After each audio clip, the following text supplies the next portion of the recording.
E aí, pessoal, tudo bem? Na paz de Cristo? Estão fortalecidos aí? Estão bem? Estão se sentindo bem? Então tá, isso que importa, né?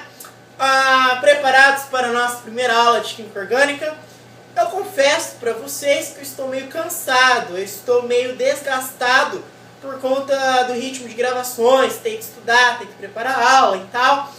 São muitas matérias e eu tenho que fazer outras coisas também, evidentemente. Só que eu não estou reclamando, tá? Só estou desabafando aí com vocês. Mas quando eu começo a gravar, parece que o cansaço vai embora. E eu sou meio sistemático, eu já estou me cobrando de mim mesmo, porque eu já estou atrasado com um monte de matéria aí com vocês. Mas eu prometo que eu vou colocar em dia. E ó, promessa é dívida, hein? Bom, nesta aula a gente vai falar sobre o histórico, a história, a periodização da química orgânica. Como que tudo aconteceu, tá? E eu peço para vocês prestarem bem atenção nessas aulas iniciais. Nesta também, mas principalmente nas posteriores a essa, nas que vierem após essa primeira aula.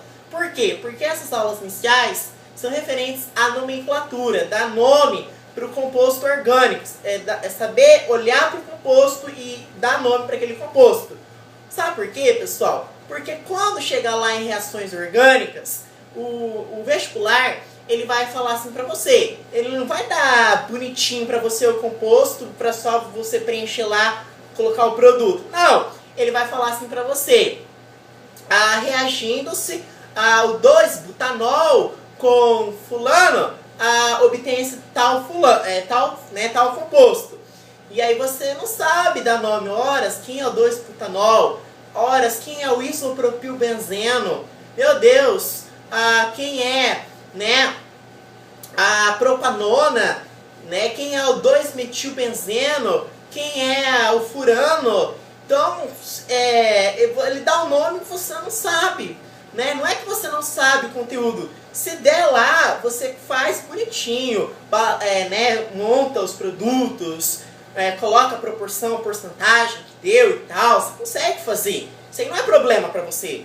Mas o problema é a nomenclatura. E a gente não pode pecar por isso. Então já cortar já o mal pela raiz já no começo, já estudar, prestar bem atenção nesta aula de nomenclatura. Para quando chegar lá em polímeros, reações orgânicas, você saber de cor sorteado. Tudo bem? Então vocês prometem para mim que vocês vão prestar atenção nessas aulas de nomenclatura e vão fazer todos os questionamentos, todas as dúvidas, todas as perguntas, tá? E fazer, claro, bastante exercício para você assimilar, você condicionar isso aí e fazer rapidão. Tudo bem?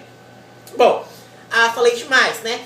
Bom, quando a gente fala da história da química orgânica, a gente começa lá por volta de 1777. Não é exatamente em 1777, mas é por volta, é aproximadamente 1777. Tá, mas o que houve nesse ano de tão importante? Houve um cidadão, um indivíduo, chamado de Bergman. Ele que deu o pontapé inicial. Como assim pontapé inicial?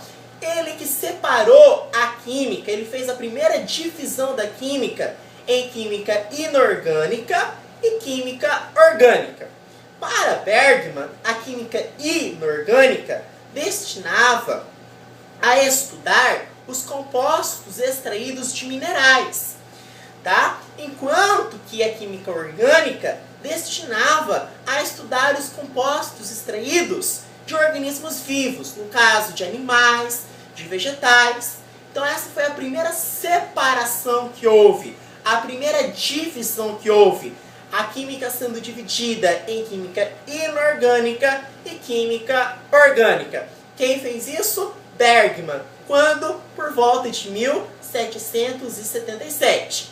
Aí nos anos posteriores, o livro que eu estava lendo não fala o ano, mas é posterior, após 1777. Veio um cidadão chamado de Berzelius. Eu até prefiro que vocês grifem esse nome Berzelius com marca-texto aí, amarelo, laranja, não esquece na sua vida esse nome chamado de Berzelius. Por quê? Porque o Berzelius, ele formulou uma teoria chamada de teoria da força vital, que alguns livros trazem como vitalismo. Tá, Rafael, mas o que foi essa teoria da força vital? Você pode me explicar o que foi essa teoria da força vital? Posso. Essa teoria, segundo Berzelius, dizia que os compostos orgânicos eram produzidos única e exclusivamente na natureza, porque havia uma força vital na natureza que permitia o surgimento desses compostos orgânicos. Né? Havia uma força que eles surgiam, né? Que eles surgiam espontaneamente na natureza, única e exclusivamente na natureza. Só que aí, lá por volta de 1828, um discípulo, olha, era discípulo de Berzelius, chamado de Wöhler, falou assim para o Berzelius: negativo, mestre, não é assim não. Você está dizendo que os compostos orgânicos são produzidos única e exclusivamente na natureza? Que só podem ser produzidos na natureza? Não, eu consegui produzir aqui em laboratório um composto orgânico em laboratório. Né? Então isso aí contrariava o que Berzelius afirmava, porque Berzelius falava que os compostos orgânicos só poderiam ser produzidos na natureza. E aí o Wöhler conseguiu produzir um composto orgânico em laboratório, certo? E que composto orgânico foi esse? Foi a tal da ureia, tá? E como que o Wöhler conseguiu produzir a ureia? A partir do aquecimento de um composto inorgânico, chamado de cianato de amônio. O Wöhler foi lá, aqueceu o cianato de amônio e produziu a ureia, que é um composto orgânico. Certo? Tudo bem? E vale lembrar que a ureia, esse composto orgânico, é integrante do suor seu, da sua urina, tá? É importante saber. Vocês vão estudar isso em biologia. Vocês entenderam, pessoal? Então eu peço encarecidamente para vocês anotarem, fazer suas anotações, porque existem vestibulares que cobram isso, desses 3 nomes. Tem vestibular que cobra a história, tá? Mas é bem fácil, mas a gente pode esquecer, tanta coisa a gente esquece.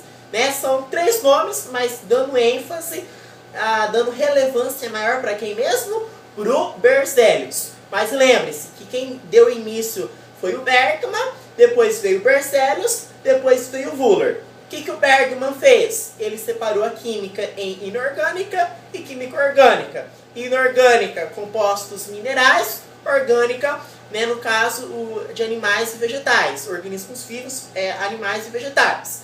Depois veio o Berzelius, que formulou o quê? A teoria da força vital, que significava que os compostos orgânicos eram produzidos única e exclusivamente na natureza, o que foi contestado por quem? Pelo seu discípulo, o Wöhler, em 1828, que conseguiu produzir artificialmente em laboratório a ureia, um composto orgânico, a partir de um composto inorgânico chamado de cianato de amônio. Tudo bem, pessoal? Beleza. E aí, mais tarde, por volta de 1858, entre 1858 e 1861, vieram 3 indivíduos. Só que a história fala da mais importância para o Kekulé. Mas não foi só Kekulé, não. São 3 indivíduos, 3 estudiosos. A gente tem que parabenizar os 3. Não é só Kekulé, não. Tá? Mas foi Kekulé, foi Cooper e foi Butterworth. Gostei desse nome, né? Dá nome pro meu filho desse nome. Butterworth.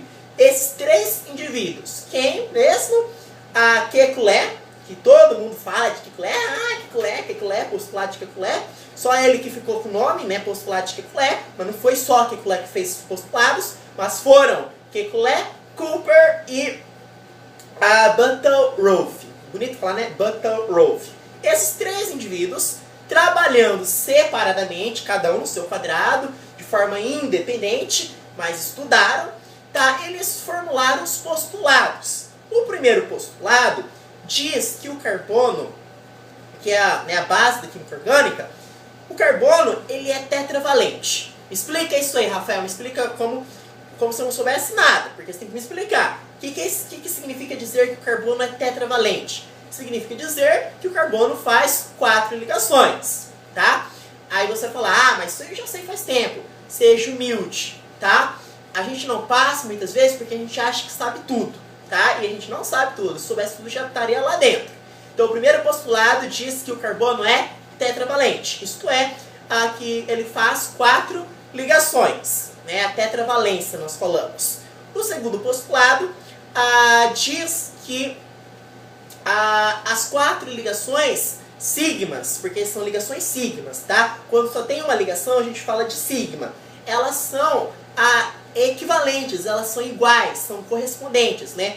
Uma ligação aqui é a mesma que essa, que é a mesma que essa. Então as 4 ligações, as 4 ligações sigma são equivalentes, são iguais. Então esse é o segundo postulado. E o terceiro postulado que eu acho interessante é que o carbono ele é capaz de fazer cadeias, né? Esse encadeamento, fazer cadeias. Isso aí você vai ver nos livros de ensino superior, cada cadeia imensa, porque esse encadeamento ele consegue fazer cadeias. E aí para você dar nome é complicado, né? Paradodecil, não sei o que, nome de medicamentos, os farmacêuticos que sabem disso aí, né? Que estudam muito química orgânica. Dá nome para os compostos, por quê? Porque as cadeias são gigantes. Então por quê? Por causa desse postulado, que o carbono é capaz de capaz de encadear, esse é o termo, encadear, isto é, formar cadeias. Pessoal, ficou claro isso aí? Ficou claro o histórico, Bergman, Berzelius e Wöhler, né? Tô escorrendo o nariz aqui. Ficou claro, né? E os postulados, né? O primeiro, a tetravalente, o carbono é tetravalente. O segundo, as 4 ligações sigma são equivalentes também. E o terceiro postulado, que o carbono ele faz cadeias, esse encadeamento. Bom, pessoal, espero que vocês tenham gostado da minha aula. Deixa o joinha aí, curte, coloca um favorito, tá? Compartilha nas redes sociais, aquela conversa toda, pra gente divulgar, né, esse canal e contribuir para a educação do nosso país. Eu desejo que vocês fiquem com Deus aí, e bons estudos, muita paz no coração. Obrigado e forte abraço.